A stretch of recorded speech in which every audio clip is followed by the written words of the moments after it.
Hello everyone, welcome back to my channel MMA20। तो आज हम बात करने वाले UFC 283 के बारे में, जो होने वाली है ब्राजील में संडे को होगी 22 जनवरी के दिन। और कार्ड के बारे में बात करें तो मैं ऑलरेडी मेन इवेंट के बारे में बात कर चुका हूँ, जो होने वाली है ग्लोवर टेशारा के जमाल हिल। आज हम बात करने वाले हैं को मेन इवेंट के बारे में, जो होने वाली है फ्लाईवेट टाइटल के लिए डेविसन फिगरेटो अगेंस्ट ब्रैंडन मोरेनो। तो ये होने वाली है इनकी फोर्थ फाइट, जिसको अगर इंग्लिश में बोले तो क्वाड ट्रिलॉजी भी बोलेंगे।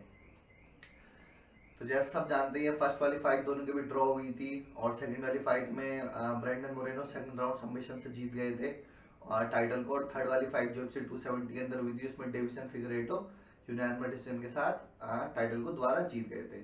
उसके बाद UFC 277 में इंटरम टाइटल फाइट हुई थी बिटवीन काय कारा फ्रैंक्स एंड ब्रेंडन मोरेनो। और ब्रेंडन मोरेनो वाली फाइट को आई थिंक थर्ड या फोर्थ राउंड में जब उन्होंने लिवर किक की हेल्प से वाली फाइट को जीत गए थे, टीकेओ की हेल्प से, तो वो बन गए थे इंटरम चैंपियन। अब दोनों के बीच होने वाली है क्वाड ट्रिलॉजी फोर्थ फाइट, और ये उनकी भाई फाइनल फाइट होगी। कुछ बंदे कमेंट में ये भी लिख रहे थे जब उनकी फाइट अनाउंस हुई थी UFC के ऑफिशियल इंस्टाग्राम के अंदर, अरे और कितनी फाइट करवाओगे, 88 85 90 100। मेरे हिसाब से ये एंड होने वाला है। अगर ये वाली फाइट ड्रॉ नहीं होती भी है तो लास्ट फाइट होगी। और तुम डेविसन फिगरेटो की तो ये लगातार फोर्थ फाइट है, मतलब इस बीच में उन्होंने सिंगल फाइट किसी और से लड़ी। जैसे एटलीस्ट ब्रेंडन मोरेनो की बीच में काइकारा फ्रेंस का तो फाइट हुई थी, ये उनकी लगातार फोर्थ फाइट होगी ब्रेंडन मोरेनो के साथ। अब देखो, कुछ बात तो सिंपल है, ये वाली फाइट अभी भी इंटरेस्टिंग बताओ क्यों है, क्योंकि अभी भी क्लियर डिसाइड नहीं हुआ है कि कौन बेटर फाइटर है दोनों के अंदर।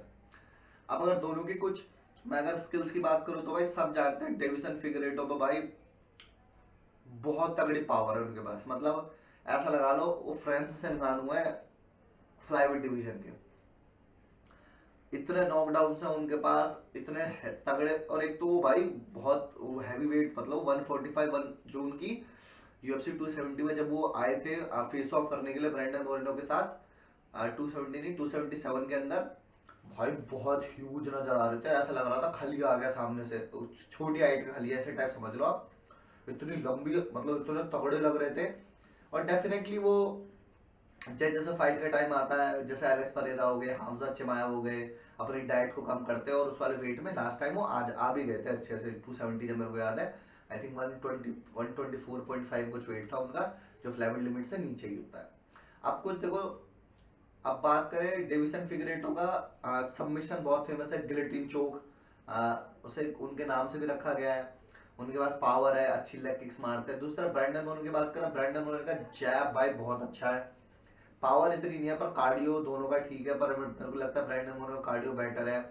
ब्रैंडन मोरेनो की रेसलिंग और ग्रैपलिंग काफी अच्छी है, और लेग किक्स का भी अच्छा इस्तेमाल करते हैं। मतलब दोनों काफी अच्छे वेल राउंडेड फाइटर्स हैं।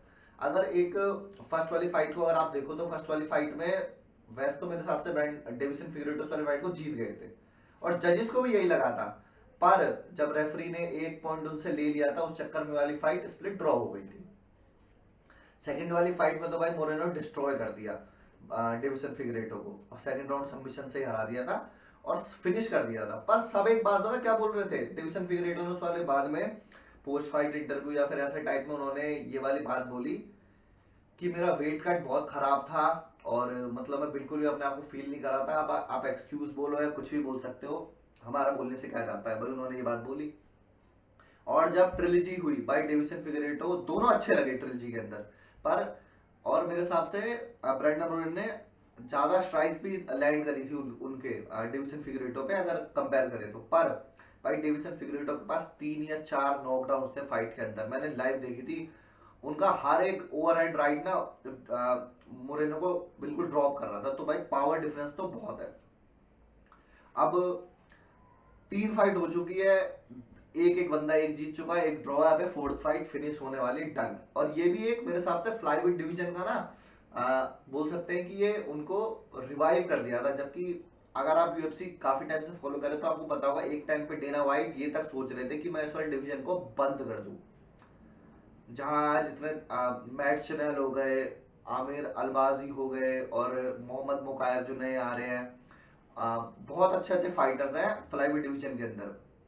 एस्कर एस्कर हो गए, अलेक्जेंडर पेंटोजा हो गए, एलेक्स पेरेज हो गए, सो फाइटर्स काय कर फ्रांस हो गए, फाइटर्स कमी नहीं है, बट एक टाइम पे लिटरली डेना वाइट जो अभी तक यू सोच रहे हो तुम, women's flyweight women's featherweight division exist तक नहीं करता, उनकी रैंकिंग तक नहीं है, पता नहीं साला मेरे को तो ऐसा लगता है क्यों ही है डिवीजन, पर उसके बाद भी वो डिवीजन अभी भी है वहां पर। और दूसरा बात करें डेना वाइट फ्लाईवेट डिवीजन को भाई डिस्ट्रॉय करना चाहते हैं, क्योंकि सब जानते हैं भाई फ्लाईवेट डिवीजन इतना पेपर पॉइंट नहीं लाता, मतलब भाई अब वो इतने अट्रैक्टिव नहीं है, या उनकी कोई एक पर्सनैलिटी टाइप नहीं है ज्यादा। जो उनके चैंपियन थे डिमिट्रियस जॉनसन, जिन पे 11 या 12 टाइटल डिफेंस करे थे उन्होंने, वो कभी वो मूव अप नहीं करे, वो हमेशा मूव अप से मेरा मतलब कभी उन्होंने बैंटमवेट फाइट नहीं करी। तो जब लिटरली टीजे डिलनशॉ को ये बोल के भेजा था कि भाई तू इसका चैंपियन बन जा, हेनरी साउडो को हरा और तू इस वाले डिवीजन को हम स्क्रैप कर देंगे, पर हेनरी साउडो ने बचा लिया और आज तो बहुत अच्छी अच्छी फाइट देखने को मिलती है इस वाले डिवीजन के अंदर।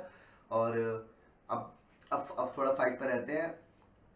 सिंपल सी एक चीज देखो, होम क्राउड एडवांटेज तो मिलेगा फिगरेटो को इस वाली फाइट के अंदर, डेफिनेटली बात है, क्योंकि भाई वो अपने ब्राजील में फाइट कर रहे हैं, वो लैंग्वेज बोलते हैं, वहीं के रहने वाले हैं।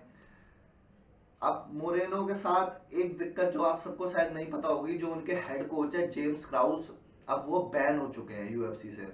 यूएफसी से क्या, मेरे हिसाब से हर प्रमोशन से बैन हो गए ड्यू टू उनके जो बैटिंग स्कैंडल्स थे, या फिर जो फाइट फिक्स करते थे वैसे टाइप का कुछ है, उस वजह से उनको यूएफसी ने बैन कर दिया, जब हंटर कैम्बल ने एक स्टेटमेंट नोटिस वगैरह दिया था उनको।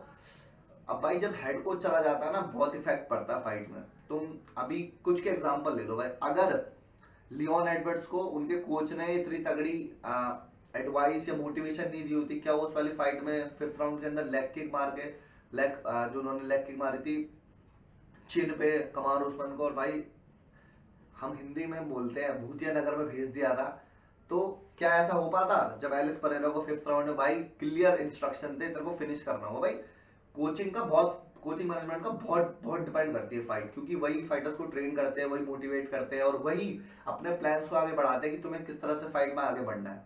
अब इस वाली फाइट के अंदर देखें, अगर जेम्स क्लाउस उनके हेड कोच नहीं है, तो भाई कौन उनका हेड कोच बनेगा? मुझे तो ये भी नहीं पता, क्योंकि कोई ना कोई तो बनेगा ही बनेगा, हेड कोच नहीं तो एटलीस्ट एक मैनेजमेंट टीम तो आएगी जो उनके कोर्स को मैनेज करेगी, कुछ तो कोचेस होंगे ही मोरेनो के साथ।